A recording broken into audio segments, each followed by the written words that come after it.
Hello there, good evening and welcome to Matchday Live. Lincoln City playing Shrewsbury Town for the second time in a week. The Imps, of course, looking to bounce back from a minor blip on the weekend against Sunderland here at the LNER Stadium. But such is the way in this crazy League One season that a win tonight could see them go to the top of the League One table. So plenty to be optimistic about on tonight's Matchday Live. No doubt about that. Want to hear from you this evening. Let us know where you're watching the show from, what you think the score's going to be, who you think may well get on the score sheet for the Imps too. And I'll do my best to read them out throughout the show. Let's now bring in Gary Hutchinson because we've only got about 15 minutes until the teams come out. So we want to get straight to it. And Gary, first things first, you're rocking a brand new hoodie. I am, from the new formation range. So very nice, lightweight hoodie. Cracking piece of kit. Yeah, got to get that commercial stuff straight in, haven't we? In terms of the formation tonight, what do you think it's going to be? A nice segue there for you. It's the only one I've got. Smooth. I don't think that Michael will change a great amount, if I'm honest. It was a bad day at the office, granted, on Saturday, but we stick to our principles. There won't be any mass panic, and I think that means minor changes. I can't see massive changes to the squad either. I think it'll be a case of just getting back on the horse as quickly as possible. Yeah, bouncing back and getting back on the horse are going to be two sort of key discussion points this evening, aren't they? And in terms of the fixtures, Gary, I mean, if we take a look at those, I know you look at them all the time as you do with your website, but you sort of breaking down the fixtures into blocks of 4, and this presents a really nice opportunity for the Imps going forward. Yeah, exactly. I think you're losing us against Sunderland, fair enough. It is what it is. You lose games. But you look at Shrewsbury, Northampton and Burton, and realistically, there could be 7 points there for the Imps. And if you take 7 points from every possible 12, you're taking more than 2 points a game. You will be promoted. So you look at our next 3 games. There's no easy games in this division. Shrewsbury won at Hull City on Saturday, which was a big result, and they'll be completely different from last weekend. Northampton will be a real challenge on Saturday as well. But we've proven ourselves more than a match for anybody in this division. So it's just a matter of keeping doing what we're doing and putting the points on the board. Yeah, before we have a look back at that Sunderland game, let's get to a couple of your comments then. Goodo 1977 says, evening chaps. Tough game tonight, but hopefully bounce back from Saturday's disappointment of the Imps. Let's go very optimistic for tonight. 2-0, Lincoln says, Luke Hendry. Great to see you, Luke. Save me from FM stress. Yeah, football manager stress. We've all been through it, Luke, haven't we? Jacob says, good evening, Gary and Sam. Can't wait for the game today. Up the Imps and Cornell. Great to hear from Cornell. As per usual, watching from home, Lincoln City will win 2-0. Gary, let's get to it then, because we review every Lincoln City game on Matchday Live. So Saturday's game is no different. It could have been very, very different, though, at the start. And we normally thank our friends at the AFL for showing a good few Lincoln City chances. They've in our opinion, they've perhaps missed the first one, but this is Brennan Johnson's second. Yeah, they definitely missed the first one. Brennan could have had a brace early doors. Look, he shrugs the player off there. It's all about pace. Crucial touch from the goalkeeper on the ball, which just forces him a tiny little bit out wide. Had he got past the keeper without the touch, I think it's 1-0, and I think it's a very different game. Whether that knocked our confidence or not, I'm not sure, but this incident certainly did. You can't go down 1-0 at home and not feel some ill effects, and I think that's exactly what happened. Yeah, we talk about Teo Eden, but he's still such a young player. And when players get loaned out, mistakes are going to happen. That is all part of the course, isn't it? And at the end of the day, we've seen plenty of quality from him so far this season, and we'll be seeing plenty more, no doubt. Yeah, I've seen quite a bit of criticism of Teo over the last couple of days, and I think some of it is a little bit harsh. I think, as I said on Saturday, he had made the left-back position his own. I know there's some that don't think that he's a natural left-back. He isn't. He's a midfielder, but I think he's playing relatively well. He did have a bit of a nightmare on Saturday, but he was by no means the only one. There's a player here getting a run 25, 30, 40 yards. Okay, as a left-back, Teo's come far too far in there, but where's the left-sided attacker covering, for instance, as well? So, look, it wasn't a good display defensively, but that isn't down to one man. You win as a team and you lose as a team, and I'm sure that'll be the message in the dressing room. We spoke before the game on Matchday Live, didn't we, Gary, about the potential for a managerial bounce from the Sunderland point of view, and just looking at the intensity from them. I mean, we know how fit a side Lincoln are, but they did look like they had something to prove, some of those players, the Sunderland ones, and sometimes you just have to tip your hat, don't you? Yeah, certainly. I would think some of the wages that they're pulling, they've got quite a lot to prove, and not just to their manager, to their supporters and to the rest of League One as well. And I think at the top of the season, if somebody had told you, you'll be where you are, but you'll get thrashed at home by Sunderland, we would have taken that, because Aidan McGeady, who's played international football, Premier League football, Charlie Wyke, who was rumoured to cost $1 million upwards, Will Grigg, we know what his fee was about. So they on reflection, in terms of size of the clubs, it wasn't an entirely unexpected result. And it's a marker of how far we've come, that in actual fact, we're sat here incredibly disappointed. Look, you're always disappointed at a 4-0 defeat at home. But I'd rather be disappointed losing 4-0 at home to a Sunderland side packed with quality as they are than, let's say, Gillingham, Bury or Shrewsbury when you're sat at the bottom of League Two. Absolutely, Gary. We'll be getting the team news for you live in around about 7 minutes' time. Before then, let's hear from the manager, Michael Appleton, who was giving his pre-match press conference to BBC Radio Lincolnshire's Rob Makepeace. Rob started by asking him about Saturday's defeat, and Michael said there's no point dwelling on it. No, there's not, and that's why you can't dwell on them. You know what I mean? And it's the same with victories. I hear and see managers up and down the country talking about not getting too high when you win and low when you lose, and I think it's difficult. It's much more difficult not getting too low when you lose than it is getting too high when you win, certainly. But yeah, I mean, at the end of the day, you've got to learn from it. And I think from our point of view, there are things that we'll keep between ourselves, but there's certainly things that certainly in a couple of the losses so far this year, that things that can be eradicated and dealt with, and hopefully help us going forward. Which disappointed you more, the defeat to Sunderland or the defeat to Portsmouth? Probably Saturday, because I think there's a lot of changes to the team against Portsmouth that were unforced. Forced because of injuries, etc. Whereas Saturday, we experienced and been through what happened against Portsmouth. So we were aware of that.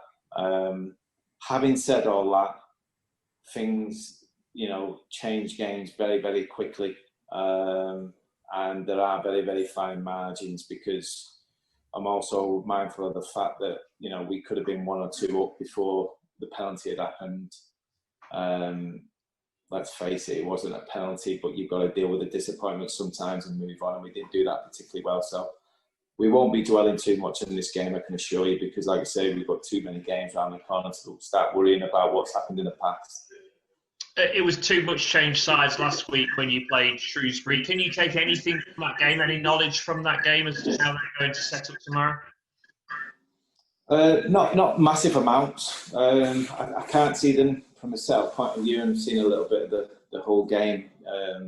That's not going to change much. Certainly personnel clearly is. But I think it's one of them where even if it was the same personnel in both games, I think games are very, very different.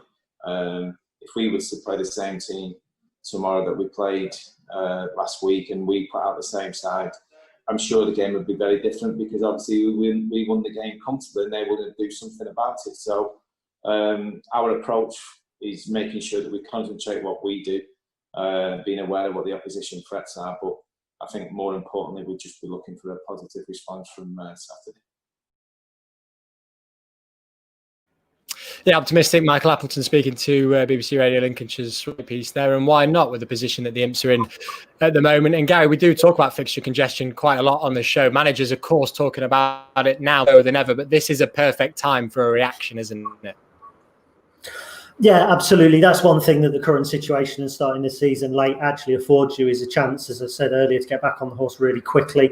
They'll certainly be looking to bounce back. Look, teams lose games. We lost 2, I think, back-to-back at Portsmouth and Doncaster earlier in the season, and look how we responded there. So when you're in good form, as we have been, when you are creating chances, as we have been, then there's every chance that you can go back into this game tonight, win the game, and then you just shrug off Saturday and move forward. If you go 3, 4, 5 games where you don't pick up a win, then perhaps that's another test of character, but I don't envisage that happening. Breaking up slightly, Gary. Not sure if it's you, not sure if it's me, but I'll press on. We'll be getting the team news live from Alan Long very shortly. And Gary, I'll ask you about that potential team. Did you see any shocks tonight? I know I put it to you at the start of the show. You're not expecting too many changes, but in the changes that you are, what do you think? I think there will be one or two. There's a potential, I think, for a change at left back, but Michael might think actually, Teo struggled, so it's a perfect time to put him back in and let him regain his confidence very quickly. Maybe a change in the middle of the park as well. I'm not sure that actually worked with Gotts, Jones and Grant at the weekend. I think if you look at the third goal, we sat right off their lad in the middle of the park before he played it forward, or their fourth goal. But other than that, there's not an awful lot of scope for change. Maybe a shout for Zach Elbouzedi to get a run out, potentially, but we shall see. Just asking the lads if we've got the league table to show, because it always makes for very good viewing. Yeah, there it is. And I guess, for fans that haven't had a chance to sort of have a look back at Saturday's game, or even have a think ahead to tonight's game, it would be remiss of me really not to mention that the Imps could go back to the top of the League One table. That is just how open it is at the moment, isn't it, Gary? And you look at the likes of Portsmouth, Peterborough and Charlton there. I mean, they're going to build momentum, aren't they? There's no doubt about that. But what a position to be in still. Yeah, fantastic position. We'd given ourselves a little bit of credit, a little bit of a safety net, so we could put the result behind us from the weekend, and we're still in an automatic promotion position. I also find the goal difference very interesting there as well. And granted, Saturday did do an awful lot at that, but actually we're in line with some of the teams that are outside the playoffs, such as Doncaster, who obviously have got +10, Sunderland who've got +9, which was a big swing. But I think that reflects actually there's more for us. There's more for us to go at, and we've scored a lot of goals in certain games, and we're threatening to do that in league games. You think about 4 at Shrewsbury in the cup, 6 Forest Green in the cup, 5 against Bradford in the cup. That's going to happen in the league at some point. And when you're second in the table, in the League One table, and there's still more to come, and I think everyone agreed that there is. It is still an exciting time, and we can't let one result derail that positivity. Counting down the seconds to 6. Just before then, Gary, Hull City away at Blackpool tonight. Blackpool going great guns at the moment. Yeah, I'm delighted as well, because I called them as promotion contenders, so I didn't want to see them in the bottom 4. Big test for Hull, isn't it? Getting beat 1-0 at home by Shrewsbury. Tell you something, I'd rather be going into a game having been beat 4-0 by Sunderland than I would 1-0 by the bottom club, without a doubt. Yeah, absolutely. And right on cue, you've answered that perfectly, because it is 6 o'clock, which means we can get today's Lincoln City team news with Alan Long, who's pitch side. Yeah, thanks, Sam, and welcome to Pitchside down here at the LNER Stadium. And I've got the teams in front of me, like you say, and there's 2 changes tonight for the Imps. Out go Robbie Gotts and Harry Anderson, and in come Anthony Scully and Remy Howarth. So, full team for the Imps. Number 1, Alex Palmer. At 4 is Lewis Monsma. At 7, Teo Eden. Number 8, James Jones. At 9, Tom Hopper. 10 is George Grant. 11, Anthony Scully. 16, Joe Walsh. 17, Remy Howarth. 20, Brendan Johnson. And 22, TJ Ioma. On the bench for the Imps tonight, 31 is Sam Long. At 3, Max Melbourne. At 24, Robbie Gotts. At 25, Zach Elbouzedi. Harry Anderson's at 26. And at 30 is Sean Rowan. Tonight's referee is Craig Hitz, the assistants Mark Wilson and Anthony DeCosta, and the 4th official is Andrew Dallison. So I'll quickly run through the starting lineup again. So I've got Alex Palmer, Lewis Monsma, Teo Eden, James Jones, Tom Hopper, George Grant, Anthony Scully, Joe Walsh, Remy Howarth, Brendan Johnson and TJ Ioma. That's it from me pitch side, so back to you, Sam, in the studio.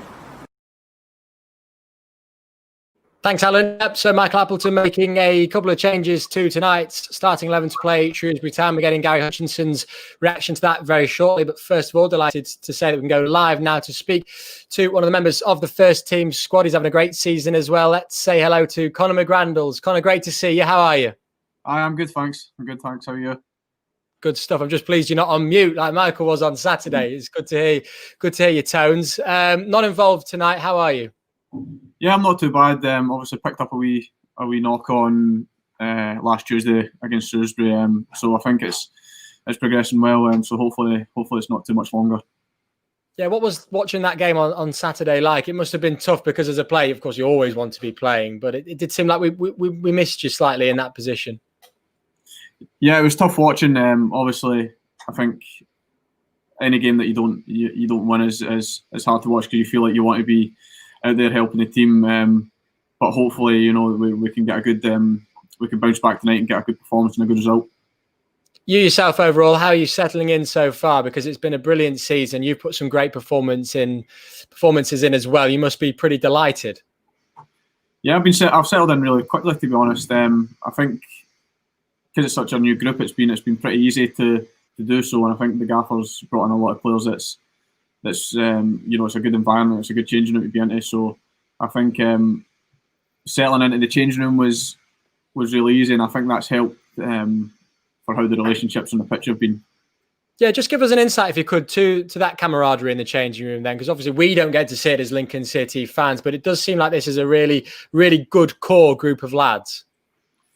Yeah, it's honestly, it's a really good group. There's not one bad lad in there. I think it helps. We're all a young group as well. We kind of bounce off each other and quite easily, and it's a lot of good personalities. There's no personalities that are too big, and there's no one that's too quiet that sits there and doesn't get involved. So I think everyone's kind of near enough on an equal place there, and just everyone bounces off each other brilliantly. We've seen you come so close to getting a couple of goals so far this season as well. I know it was not what you were brought in for, but you must just be desperate to get on the score sheet. I've done everything but score. I've come close a few times. I've probably a few times that I should have done a little better myself. But I think the way we're going, I do need to add some goals into the team, and hopefully if I get back fit soon and I get myself other opportunities that I can take them. Can I just ask you about tonight's starting 11, Connor? Remy Howarth comes in. Big night for Remy. Great character. We've spoken to him a couple of times on the show as well. He must just be absolutely buzzing with being in the starting 11 this evening. Yeah, I'm buzzing for him, to be fair. Every single day he works so hard. He's definitely got himself in the best possible condition for this chance, and you've seen it last week how well he played last week. So I've no doubts with him coming in tonight. Well, Connor, we wish you the best of luck and a speedy recovery as well. And I'm sure we'll be seeing you on the score sheet very soon. Thanks ever so much for your time this evening. Thanks very much. Nice to speak to you. And you. Great to hear the thoughts of Connor McGrandles there. Gary, I'll bring you in. Before we ask you about the team news, good to know that it's nothing too serious from Connor, because we did miss him on Saturday, didn't we? Yeah, massively. I liken Connor to the kind of the Scott Kerr and the Alex Woodyard figure that does an awful lot of work, and some of it's not always seen by the supporters. He's really busy. He closes down quickly. He presses very quickly as well. So he's a big loss. He's a clever footballer. He's got a nice pass. He does make things tick over. He's not always the top of the man of the match rankings because he's not doing the pretty stuff a lot of the time. But if he gets a goal or two, maybe he'll start raising his profile even more. I had to ask him about Remy because Remy is a brilliant interviewee, a great character, one of those players that just seems absolutely delighted to be making a career out of being a professional footballer. So I imagine he's a pretty good teammate as well. Clearly, the answers that Connor was giving there suggest that he is. How pleased are you to see him get his chance tonight in League One? Yeah, on a personal level, I'm delighted for him. I've obviously interviewed him as you have as well. He's a lovely bloke. He's really down to earth. He's really grounded. He's worked hard for this. He's had a career-threatening injury at one point, and he sent his own videos out and did his own legwork to get his chance. So he's put himself in this position, make no mistake about it. Since he's come to the club, he's clearly worked very hard as well. He got a goal. I think he's very busy. He's an attack-minded midfielder. I think it points to a really attacking-looking Lincoln City side tonight. James Jones, Remy Howarth, and George Grant in the middle of the park are all very attacking players. I'm delighted for him. I think he's a player that thrives on confidence. I think he'll be buzzing after scoring his goal last weekend, and hopefully, he can now make a real claim for a first-team place.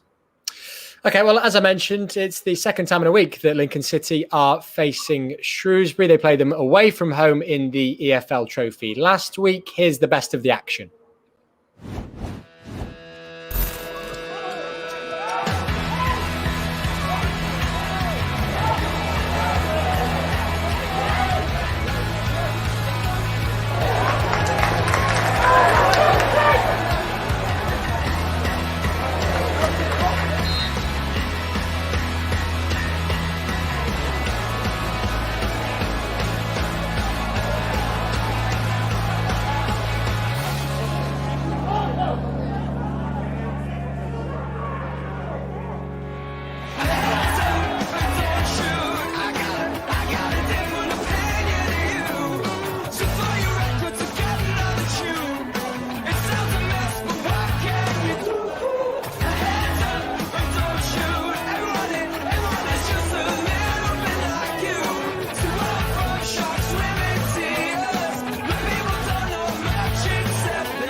Yuck by Vigilantes, your track for the highlights there. Thanks very much to them for sending us that one. Brilliant tune.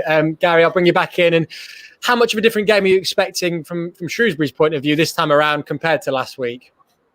Yeah, it'll be a really different game. Lots and lots of changes expected tonight. I've just had a quick look at their team. For instance, Shiloh Tracy, who is their danger man, doesn't play, which suggests that there are more dangerous players for us to worry about. Ollie Norburn is a really good player. He starts tonight. Bear in mind that two of their central defenders, Ebanks Landell and Rishon Williams, both appeared last week and will play again this week. So they're going to have a real different battle on their hands with Tom Hopper. But it's going to be a very different game. I expect it to be cagey. Our league clashes with them last season were cagey. They won 1-0 at the weekend in another tight game. So if fans are expecting 3 or 4 goals again, I think that they're going to be sorely disappointed. Yeah, you mentioned that Shrewsbury starting 11. I've got it here. I'll read it out to you just so you know, Lincoln City fans. It's Sarkic in goal, Miller, Williams, Ebanks Landell, Pierre, Daniels, Vela, Norburn, Goss, Wally, and Udo as well. And that guy that you mentioned, Gary, is Tracy, who put in a really good performance. How much of a miss will he be? And why do you think he might be on the bench this evening? Well, I found it interesting that post-match Steve Cottrell actually criticised Shiloh Tracy, saying that there was other elements that he needed to add to his game to stake a regular claim. And I think he scored something like 4 goals in 8 games for them, but he just doesn't get in. He's on loan from Spurs. I noticed him kind of exchanging pleasantries with TJ Ioma at half-time of the game as well. So I'll be honest, having seen him, if Spurs want to recall him in the winter and loan him to us, I'd be more than happy because he looked a real danger. Let's bring in the Lincoln City starting 11 once again for you then. Michael Appleton making a couple of changes to the team that he put out against Sunderland at the weekend. Alex Palmer's in goal. It's a back four of TJ Omer, Lewis Monsma, Joe Walsh and Teo Eden. George Grant's the captain. Remy Howarth comes into the side. He plays alongside James Jones. Brennan Johnson, Anthony Scully is in and Tom Hopper as well. The bench is Long, Melbourne, Gotts, Elbazedi, Anderson and Rowan. Well, Gary, we've talked about Remy Howarth. Let's have a talk about Teo then, because we mentioned him briefly at the top of the show. He's back in at left back. And I guess it's the same case for the side overall, that this is a great opportunity to bounce back from Saturday. But for Teo straight away, I mean, it shows a good amount of faith from the manager that he's put him straight back in. Young player, okay, made a couple of errors at the weekend, but he's obviously got enough faith in him to say, look, here's your chance to go and put that right this evening. Yeah, absolutely. And also, let's face it, it's going to be a very different game. And it's all right, fans saying, he wasn't good on Saturday, so he won't be good on Tuesday. But you're facing different opponents who set up differently, who approach games differently.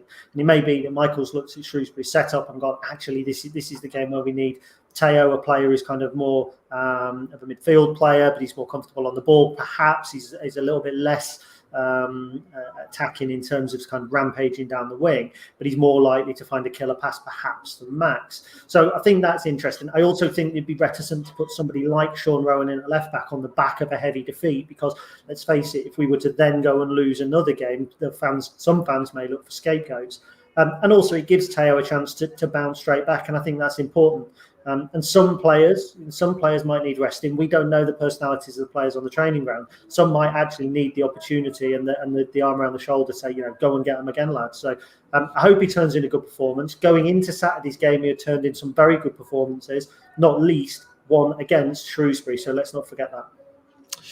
Well, another man starting this evening is Joe Walsh. This is what he had to say in his pre-match press conference, speaking to BBC Radio Lincolnshire. Yeah, I think it just from the start. I think we had a few chances at the start, and then obviously had the penalty, and then after that, it was just everything just started going wrong. And they were more clinical than us, and they were just betting us on the day, and we had to put our hands up, and we've got to put things right again Saturday. Yeah, it's a busy period. It's a busy period of games. Yeah, I hope you're not missing tomorrow. It's a busy period of games, isn't it, to say the least? How are you feeling physically? Because it is, you have had a couple of injuries this season, and coming back from those injuries, how are you feeling? Yeah, not too bad. Yeah, just cracking on with the games, and obviously not training as much now. So in between games, I was looking after myself, and all the boys looking after themselves, and so yeah, it's feeling not too bad, and just looking forward to the games. And, yeah. How important of this period of Christmas? How important is it for you as a player to be looking after yourself and for the management team and the physio staff to put the trust in the players to do what's right away from the training ground? Yeah, definitely. Like, it's professional footballers. If you want to be professional, you've got to act professional. And once you're away from the training ground and you're at home, you've got to do the right things to stay on top of the game. Because if you don't, they'll come back to haunt you. And yeah, so you've got to be ready for the next game and look after yourself. And when called upon, you've got to be ready, even if you're not playing at the moment. But yeah, obviously, it's just about being professional. We saw on Saturday a lot of strange results, including tomorrow's opponents winning at top of the league. It shows how unpredictable this league is, doesn't it? Yeah, I know it is. I think anyone could be anyone on the day. You've got to be ready for every game, even if the team playing against the top or the bottom. It's going to be a tough game no matter what, home or away. So yeah, we just got to be ready for tomorrow, and I think it'll be a tough game. Obviously, they got a new manager, a good result on Saturday. So yeah, we just got to be ready for that. Yeah, Gary, let's start with that then. The idea of bottom beating top in this quite crazy EFL season so far. Do you think that's a result that came slightly out of the blue, or actually are you seeing signs from this Shrewsbury team that actually they're turning into quite a decent team? Yeah, I think I said ahead of the EFL Trophy game that in actual fact, if you look at Shrewsbury, they hadn't lost as many games as some of the teams around them. The problem was that they were drawing an awful lot of games. And I think what that points at is that they're actually a decent organised bunch of lads, but they were just lacking the killer instincts, which I expect that they still are. I still look at their attacking force and think, well, I don't see 2, 3, 4 goals for them. But at the same time, this division is particularly tight. There's a clash of styles. I think historically, if you look back, even before we came into the division, it's been tight. The year before we were promoted into it, I think 6 points separated something like the last relegation spot and 10th going into the last 6 or 7 matches of the season. So there's lots of teams who are tightly packed. And at the moment, we're doing really well to have put ourselves out in front when you consider how much of a muchness of the league is. And I think that shows a degree of consistency, reflects really well on Michael Appleton and the preparation that he puts into the games. Let's have a quick chat about Joe Walsh then. Left-sided defensive centre-back. Michael's flagged that up a couple of times, and particularly when Adam Jackson got injured. Speaking after the game, Michael said, "Look, this is no time to panic. One of the benefits, never great to have a player injured, of course. One of the benefits is I get to bring in Joe Walsh, who's a left-footed centre-back, and he looks pretty at home there, doesn't he? Next to Lewis Monsma, it looks a very balanced partnership." Yeah, very much so. I think he's always looked comfortable. He came in and he was forced to play a succession of games on the back of a long spell out, and I don't think it told. They obviously picked up a slight injury, but I think he's always looked really comfortable on the left side, and it does give you balance. I always remember chatting to a former manager of ours who said, if you've got a left-sided player on the left side, it means that you can go out wide and you continue that expanse rather than the player having to constantly come kind of inside as well. So yeah, really, really good player. What I like about Joe is he gets forward. And I know that all those fans like to put their money on Lewis Monsma chipping in with a goal. I don't think it's going to be long before Joe Walsh does. I noticed he got forward at one opportunity on Saturday. I noticed a couple of weeks ago he found himself on the edge of the area with his ball at his feet as well. So I really like that in him. He's really comfortable. He's the sort of player that you could imagine almost playing as a 6 instead of a centre-half. And so that's the type of defender that Michael's brought to the club, though. He fits the bill perfectly. Anthony Scully is back in the starting 11, Gary. No, Harry Anderson, he drops to the bench. What's the thinking behind Michael's decision-making there? I do wonder if he's expecting Shrewsbury to play a little deeper. And what we know about Harry is he likes green space. He likes to get beyond his player. He likes to use his pace to get behind. He likes to get to the byline.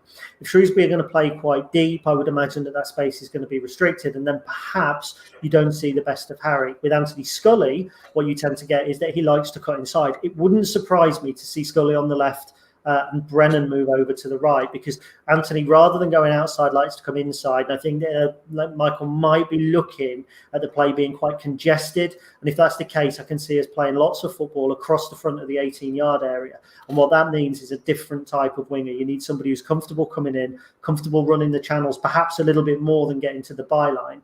But just in case, you keep Brennan in as well, because Brennan can do pretty much both. I thought Tom Hopper was absolutely excellent against Rochdale, and he's obviously had a good sort of 10 days or so with that winning goal against Wigan a couple of weeks ago as well. What will he be hoping from tonight's game, other than to get on the score sheet, which is the obvious question? Yeah, I was reading the interview in tonight's programme with Tom Hopper, which I didn't do, which he's talking about, he understands he probably needs to add a goal or two to his game. But he's certainly going to bring hard work tonight. He's going to be something different for Shrewsbury. They saw us attacking at pace, running into spaces, and they came and had a go at us last weekend. That's going to be a little bit different. They're going to need to be a little bit tougher, because Tom is a traditional centre forward. I'm not going to say he's all elbows and as the likes of Jason Lee used to be, but he's more physical, certainly, I think, than if you were to play Brennan through the centre.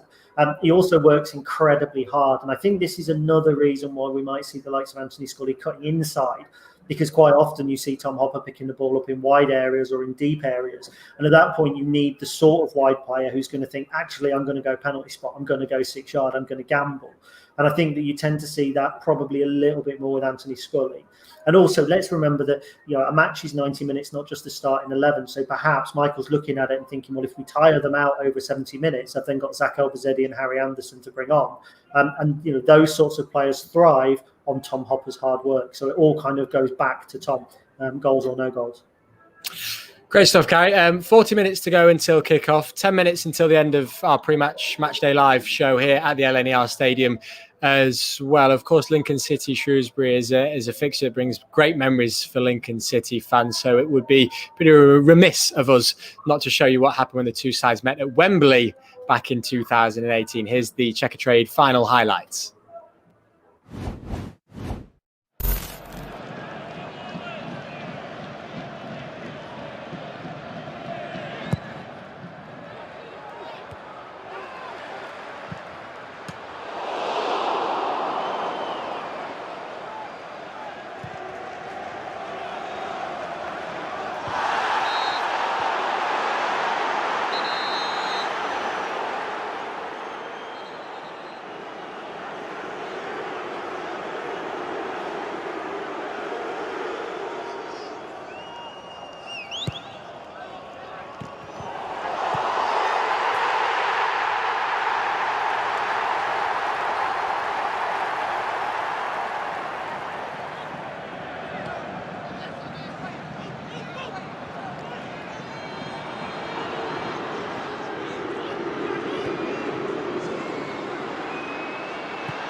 Yeah, I feel like that game should have had myself and Gary Hutchinson doing some commentary over it as well. That gave it the narration it probably deserved, but I hope you enjoyed it nonetheless. Gary, quite some day. I imagine Shrewsbury fans will be a little bit sick of the sight of Lincoln in one sense.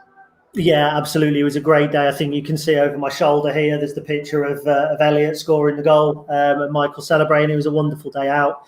I think that we probably rode our luck a little bit. I mean, Ryan Alsop's save in the first half, I've not watched the highlights back to that extent before, and what a save that was. But it was a great day out. Yeah, Shrewsbury, at the time they were riding top of League One, they were looking for promotion to the Championship, and we were an aspiring playoff side. So it just shows again how far we've come. And I wouldn't bet against us going all the way again this year in the same competition. Yeah, absolutely. Lincoln, one of the highest ranked teams left in the competition, of course. Gary, we've got about 5 or 6 minutes left of the show. Let's have a look at some of the remaining League One fixtures then, and maybe bring the League One table. Oh, okay, we've got the Lincoln fixtures there, so let's just go through those quickly now, Gary, before we have a look at the League One fixtures overall. Northampton away after this one, Burton Albion, and then obviously the big one against Hull as well. I mean, the big games do keep on coming, don't they? Yeah, they do indeed. We've got these next 3 games, which when I say winnable, I don't mean to show any disrespect to opposition because they're all tough games. But then Hull City away, huge game. Peterborough at home in January, huge game. Pompey and Doncaster at the end of January. Also interesting that we play Shrewsbury and Northampton back-to-back in December and January as well. So, familiarity breeds contempt, they say, which will be a really interesting pair of fixtures. But again, it'd be nice, I think, to get through to New Year and hopefully have the points on the board. So we go into the Hull City game with no pressure. We go into that as underdogs, no matter what anybody says about league tables, whether we're second, whether we're top, whether we're sixth. That whole game is big, but it's a free hit for me. But you make it more of a free hit by picking up points in the next 3 games. In terms of some of the upcoming League One fixtures between tonight and tomorrow, got the likes of, we mentioned Blackpool against Hull. We've had a quick chat about that one. Gary, from the other fixtures that are going on this evening, which one stands out to you? I mean, I believe that the Sunderland game, I'm hearing that the Sunderland game has been postponed or cancelled. Not quite sure what's going on with that one. Wigan playing Rochdale, Gary. Yeah, at Sunderland, I'm hearing as well that they've had 8 players that are having to self-isolate at the moment, and that the game is actually going ahead. So that's going to be really, really interesting. I think amongst the other games, Wigan, I think, are a team that for me, they look like they could actually go on a run as well.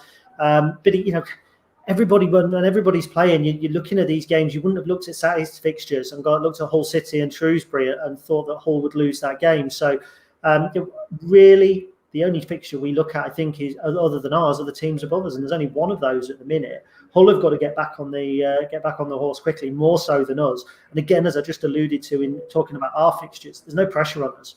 There's no pressure on us to overhaul Hull. Nobody expected us to be second, so nobody expects us to be first.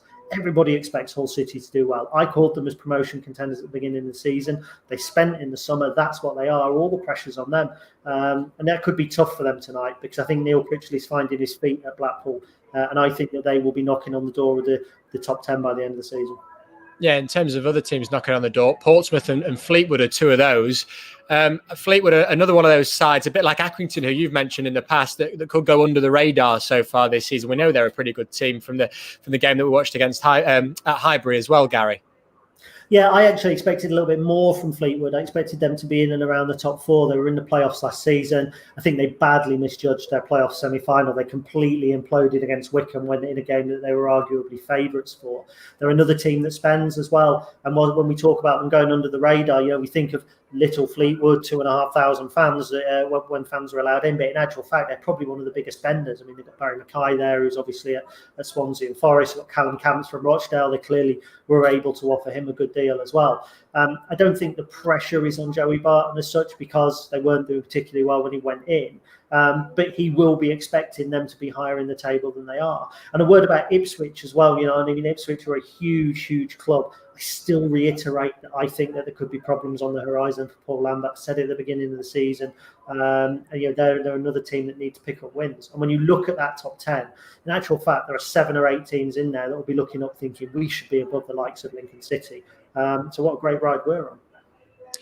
Let's have one final look at Lincoln City's starting 11 then to face Shrewsbury this evening. Alex Palmer in goal, the rather familiar back 4 of TJ Omer, Lewis Monsma, Joe Walsh and Teo Eden. George Grant is the captain tonight, still no Liam Bridcut.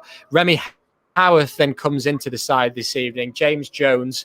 The front 3 is Brennan Johnson, Anthony Scully and Tom Hopper. It is then Sam Long, Max Melbourne, Robbie Gotts, Zach El-Bezedi, Harry Anderson and Sean Rowan. And Gary, we've talked about the starting 11, but if you look at the likes of Robbie Gotts, Zach El-Bezedi and Harry Anderson, I mean, in Zach, we've got a player there that we know if Michael brings him on, he's in form, isn't he? To the extent that, he had great joy playing against this very side only a week ago. So what would you be looking for him if he was to come on this evening? You'd imagine that he would stretch the game, judging by what happened last week. Yeah, I wouldn't be surprised to see him come on tonight. And I think that's partly due not only to his performance last week, but also the fact it was against Shrewsbury, because they're going to be really mindful of him. And I think that will be they'll be in their psyche. It's quite surprised not to see him start, to be honest. But, it's been a long road for Zach. And I think there's still plenty more to come from it. It's an interesting looking bench. Talk about Robbie Gotts as well. I thought Robbie was unlucky to come up a little bit short on Saturday, but it was a poor team performance. And obviously he's paid the price with his place in the starting lineup. Up until then, I think he's doing really well. But I think it's going to be tough to displace TJ Ioma, who I actually think has been one of our most consistent and arguably unsung heroes of the season. And just going back into the starting lineup as well, I mean, we kind of gloss over him every week now because he is what he is. But George Grant, I mean, what a player George Grant is turning out to be this season. He's the captain of the side in Bridcut's absence. And let's not forget injury crisis, because that's what it is. No Liam Bridcut, no Conor McGrandles, no Anthony Jackson. And so, yeah, really, really interesting, I think, from Grant's point of view. Adam Jackson, sorry, I knew I made a mistake there. He sits, plays that quarterback role, sprays balls around for fun. And again, if we can get him on the ball and he isn't pressed too deep, he can make things happen for anybody in front of him, whoever starts. You're going to be absolutely delighted to know that I'm not going to ask you for a score prediction this evening, but we appreciate your time and great to have you on Matchday Live as ever. Thank you, Sam. There you go. Nice and succinct at the end there. Great to have the thoughts of Gary Hutchinson, as ever, on Lincoln City's Matchday Live pre-match show. If you go to www.weareimps.com/iFollow, you can get your match pass now if you've not done so already. All the build-up on BBC Radio Lincolnshire. Now, myself and Gary will be back on Saturday when the Imps travel to Sixfields to play Northampton. For the avoidance of doubt as well, the Sunderland game is going ahead, I'm told, despite the fact that they've got 8 players out for various reasons there. And in another game as well, just whilst I'm here, Accrington Stanley beating Gillingham as well. So you're pretty much up to date with everything that's going on in League One at the moment. Do enjoy tonight's game, and fingers crossed the Imps can get another 3 points and maybe even go to the top of the League One table. See you later.